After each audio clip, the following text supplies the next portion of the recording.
Welcome to our channel Tollyradar. నేను మీ journalist Yagnamurthy.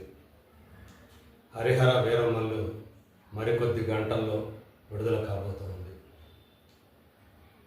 Pawan Kalyan కథానాయకుడిగా ఇద్దరు దర్శకులు రూపొందించినటువంటి సినిమా ఇది. ఒకరు క్రిష్ జాగర్లమూడి, ఇంకొకరు జ్యోతికృష్ణ. 5 సంవత్సరాల పాటు నిర్మాణ కాలంలో ఉండటం వల్ల ఈ సినిమా అనేక కష్టాలను ఎదుర్కొందని చెప్పాలి. 2 కరోనాలు ఎదుర్కొంది పవన్ కళ్యాణ్ మాటల్లో చెప్పాలంటే. ఆ తర్వాత క్రియేటివ్ సమస్యను ఎదుర్కొంది, దర్శకుడు మారిపోవటం. సో దీనికి సంబంధించి కూడా మారిపోయినటువంటి దర్శకుడు, అంటే ఈ సినిమాని వదిలి వెళ్ళిపోయినటువంటి దర్శకుడు ఈ సినిమా విజయాన్ని ఆకాంక్షిస్తూ ఒక ట్వీట్ కూడా చేయటం మనం చూసాం. పవన్ కళ్యాణ్ని, ఏఎం రత్నంని లెజెండ్స్గా పేర్కొంటూ, సో వారి వల్లే ఆ సినిమా ఇప్పుడు విడుదల సాధ్యమైందని కూడా తన ట్వీట్లో ఆయన చెప్పారు. అయితే హరిహర వీరమల్లు 5 సంవత్సరాల క్రితం ప్రారంభమైంది కాబట్టి ఈ సినిమా అవుట్డేటెడ్ అయిపోయింది అని చెప్పేసి చాలామంది భావించారు. రకరకాల వ్యాఖ్యానాలు చేశారు, విమర్శలు చేశారు. పైగా పవన్ కళ్యాణ్ ఎక్కడికి వెళ్ళినా ఆయన అభిమానులు వీరమల్లు అనకుండా, లేదా హరిహర వీరమల్లు అనకుండా ఓజీ ఓజీ అంటూ నినాదాలు చేస్తూ వచ్చారు. దాంతో మీరు నినాదాలు చేయాల్సింది, అనాల్సింది ఓజీ అని కాదు, వీరమల్లు అని చెప్పి, వీరమల్లు అని చెప్పేసి అరవండి అని చెప్పేసి స్వయంగా పవన్ కళ్యాణ్ అనడాన్ని బట్టి చూస్తే, సో దీని మీద ప్రేక్షకుల్లో ఆసక్తి పెద్దగా లేదేమో అనేటువంటి అభిప్రాయం సర్వత్రా కలిగింది. ఎందుకనో ఓజీ సినిమా మీద విపరీతమైనటువంటి అంచనాలు ఏర్పడ్డాయి. సో మేబీ ఆ టైటిల్ కావచ్చు, అలాగే చాలా కాలం క్రితం విడుదల చేసినటువంటి ఆ మూవీ గ్లిమ్స్ కావచ్చు, ఆ క్యారెక్టరైజేషన్ ఎలా ఉంటుంది ఓజీది అని రిలీజ్ చేసినటువంటి ఆ టీజర్ మాత్రం సూపర్ డూపర్ హిట్ అయింది. విపరీతమైనటువంటి ఆదరణ దానికి లభించింది. సో బహుశా అందు గురించి ఆయన ఎక్కడికి వెళ్ళినా కానీ ఓజీ ఓజీ అని చెప్పి ఆయన అభిమానులు నినాదాలు చేయడం ప్రారంభించారు. అంటే వాళ్ళ ఆశలన్నీ కూడా ఓజీ మీదే ఉన్నాయనుకోవాలి. కానీ ఇప్పుడు తీరా చూస్తే హరిహర వీరమల్లు బుకింగ్స్ ఓపెన్ అయిపోయాయి. ఆ అడ్వాన్స్ బుకింగ్స్కి వస్తున్నటువంటి ఆదరణ చూస్తే అందరూ కూడా షాకు గురవుతున్నారని చెప్పాలి. ఎందుకంటే హాట్ కేకుల మాదిరిగా టికెట్లు అయిపోతూ ఉన్నాయి.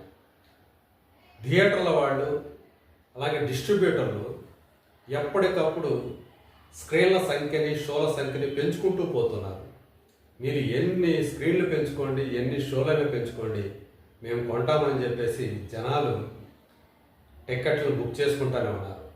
సో ఇప్పటికంటే 24 గంటల ముందు, సినిమా విడుదలకి 24 గంటల ముందు మోర్ దాన్ 30 crores వాల్యూ చేసేటువంటి టికెట్లు అమ్ముడయ్యాయంటే, సో హరిహర వీరమల్లు మీద జనాలకి ఎంతటి అంటే నమ్మకం కలిగింది అనుకోవాలి వాళ్ళకి. చివరి నిమిషంలో పవన్ కళ్యాణ్ చేసినటువంటి ప్రమోషన్ ఏదైతే ఉందో అది ఇప్పుడు వండర్స్ క్రియేట్ చేస్తుందని చెప్పాలి. సో ఈ క్రెడిట్ కూడా నిర్మాత ఏఎం రత్నంకి ఇవ్వాలి. సో ఆయన అర్థించాడు. సో మీరు గనక ఒక్కసారి వస్తే ఎంతో మేలు కలుగుతుంది సినిమాకి అని చెప్పి. సో మొత్తానికి ఏఎం రత్నం మీద ఉన్నటువంటి గౌరవంతో తను సమయాన్ని కేటాయించలేని పరిస్థితుల్లో ఉన్నప్పటికీ కూడా తన వ్యాపకాలు ఏవైతే ఉన్నాయో, తన విద్యుక్త ధర్మం ఏదైతే ఉందో, ఉప ముఖ్యమంత్రిగా ఆంధ్రప్రదేశ్, సో ఆ బాధ్యతల్ని కొద్దిగా సడలించుకొని ఈ సినిమా కోసం ఆయన టైం కేటాయించారు. ఒక మీడియా మీట్ని ఏర్పాటు చేశారు. ఈ సినిమా మీద తన అభిప్రాయాల్ని పంచుకున్నారు. అలాగే ఈ సినిమాకి పడినటువంటి కష్టాలు నిర్మాత ఏఎం రత్నం ఎలాంటి కష్టాలు అనుభవించారో ఆయన చెప్పుకొచ్చారు. అలాగే ప్రీ రిలీజ్ ఈవెంట్లో పాల్గొన్నారు. కేవలం హైదరాబాద్లో మాత్రమే కాదు, వైజాగ్లో జరుగుతున్నటువంటి ప్రీ రిలీజ్ ఈవెంట్లో కూడా ఆయన పాల్గొంటూ ఉన్నారు. సో అక్కడ కూడా మీడియాని ఆయన అడ్రస్ చేశారు.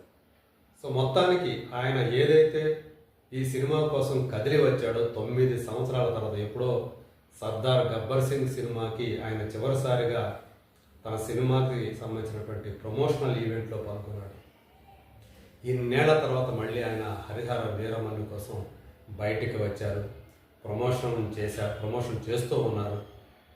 సో అది నిజంగానే వండర్స్ క్రియేట్ చేసిందని చెప్పాలి. అందుగురించి ఆన్లైన్ బుకింగ్స్ అనేవి హాట్ కేకుల్లాగా మారాయి అని చెప్పేసి ఇప్పుడు సినీ విశ్లేషకులు వాళ్ళు వ్యాఖ్యానాలు చేస్తూ ఉన్నారు. మొదటి రోజు ఖచ్చితంగా ఈ సినిమాకి 80 కోట్ల రూపాయల గ్రాస్ వరల్డ్ వైడ్గా వచ్చే అవకాశాలు పుష్కలంగా ఉన్నాయి ప్రస్తుతం ఉన్నటువంటి ఆ ట్రెండ్ను బట్టి అని చెప్పేసి ఇప్పుడు ట్రేడ్ వర్గాల వాళ్ళు చెప్తూ ఉన్నారు. సో మొత్తానికి హరిహర వీరమల్లు అసలు నిజంగా చెప్పాలంటే జీరో నుంచి దాని యొక్క హవా మొదలైందని చెప్పాలి. మరి ఈరోజు ఇప్పుడు చూస్తూ ఉంటే ఆ టికెట్ల సేల్స్ను బట్టే మనకు అర్థమవుతుంది. ఎక్కడ చూసినా కూడా హైదరాబాద్లో అయితే బుక్ మై షోలో ఎక్కువ షోలు ఫుల్ అయిపోవటము లేదా ఫాస్ట్ ఫిల్లింగ్గా ఉండటము కనిపిస్తున్నాయి.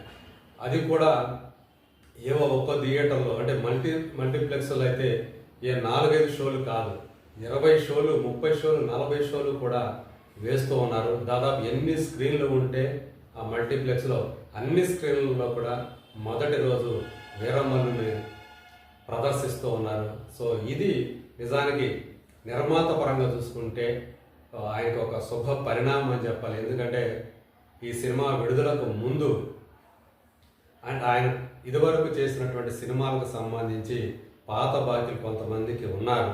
అందులో ఏషియన్ ఎంటర్ప్రైజెస్, మన ఏషియన్ వాళ్ళదే, సో డిస్ట్రిబ్యూషన్ కంపెనీ, వాడు తమ పాత బకాయిని చెల్లిస్తే కానీ దాదాపు 2,90,00,000 రూపాయలు ఇవ్వాలని చెప్పేసి వాళ్ళు ఆల్రెడీ ఫిలిం ఛాంబర్ని వాళ్ళు ఆశ్రయించారు. తమకి న్యాయం చేయాలి, తమ బాకీలు తీర్చిన తర్వాతే సినిమా రిలీజ్ చేయించాలి అని చెప్పేసి వాళ్ళు ఫిలిం ఛాంబర్ని ఆశ్రయించడం, ఇది ఒక వివాదాస్పదమైనటువంటి అంశంగా మారింది.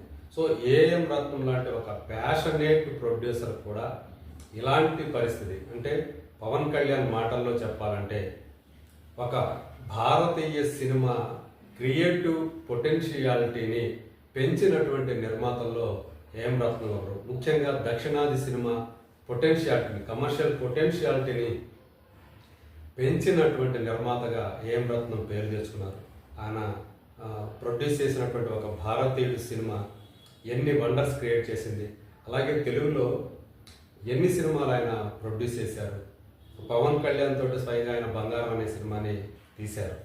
సో దానికి సంబంధించి కూడా ఇప్పుడు కొంచెం పాత బకాయి ఉందని చెప్పేసి ఏషియన్ ఎంటర్ప్రైజెస్ వాళ్ళు ఏఎం రత్నం వెంటపడ్డారు. సో ఇప్పుడు అది గురించే యాక్చువల్గా ప్రీమియర్స్ అనేవి ఆంధ్రప్రదేశ్లో ఎన్ని ప్రీమియర్స్ వేస్తే అన్ని ప్రీమియర్స్ ఆల్రెడీ సోల్డ్ అవుట్ అయిపోయాయి. కానీ ఇప్పుడు నేను ఇది మాట్లాడే సమయానికి హైదరాబాద్లో ఇప్పటి వరకు కూడా ప్రీమియర్ షోస్, అంటే మొత్తం తెలంగాణ వ్యాప్తంగా ప్రీమియర్ షోస్ అనేవి ఇప్పటికీ ఆన్లైన్లో కనిపించట్లేదు. ఎందుకంటే అక్కడ ఏషియన్ ఎంటర్ప్రైజెస్ తోటి ఉన్నటువంటి ఇష్యూ వల్లే. సో అది సార్ట్అవుట్ అయిపోతుంది మొత్తానికి సాయంత్రానికల్లా ప్రీమియర్ షోలు పడతాయి అనేటువంటి ఆశతోటి అభిమానులు ఉన్నారు. ఎందుకంటే రేపు ఉదయం దాకా కాదు, ఈరోజు ఎలాగైనా, ఎందుకంటే ఆంధ్రప్రదేశ్లో ఈ రాత్రి 9 గంటల షోలు పడుతున్నాయి. అదేవిధంగా తెలంగాణలో కూడా 9 గంటల షో చూడాలని చెప్పేసి అభిమానులు ఆత్రంగా ఎదురు చూస్తూ ఉన్నారు. కానీ ఇప్పటివరకు కూడా ఆ బుకింగ్స్ అయితే ఓపెన్ కాలేదు. రేపటి నుంచి అయితే బుకింగ్స్ ఉన్నాయి, అవన్నీ కూడా హాట్ కేకుల్లాగా సెల్ అవుతున్నాయి. సో ఇప్పుడు ఇది ఈ ధోరణి చూస్తూ ఉంటే మాత్రం అందరూ కూడా చాలా హ్యాపీగా ఫీల్ అవుతున్నారు. నిజంగా సినిమా ఆ ప్రీమియర్ షో పడి దానికి గనక మంచి పాజిటివ్ టాక్ వస్తే కనుక ఇది ఏ స్థాయి హిట్ అవుతుంది ఏంటి అని చెప్పేసి ఆ అంచనాలు ఆల్రెడీ మొదలైపోయాయి. సో పెద్ద విజయం సాధించే అవకాశాలు అయితే, బ్లాక్ బస్టర్ హిట్ అవడానికి అన్ని అవకాశాలు ఉన్నాయని చెప్పేసి భావిస్తున్నారు. మరి చూద్దాం. సో ఇప్పుడు ఈ ట్రెండ్ ఇది కంటిన్యూ అవుతుందా, సినిమా ప్రీమియర్ షో పడిన తర్వాత ఆ ఫస్ట్ టాక్ వచ్చిన తర్వాత కూడా అది కంటిన్యూ అవుతుందా, దీని జోరు let us wait and see.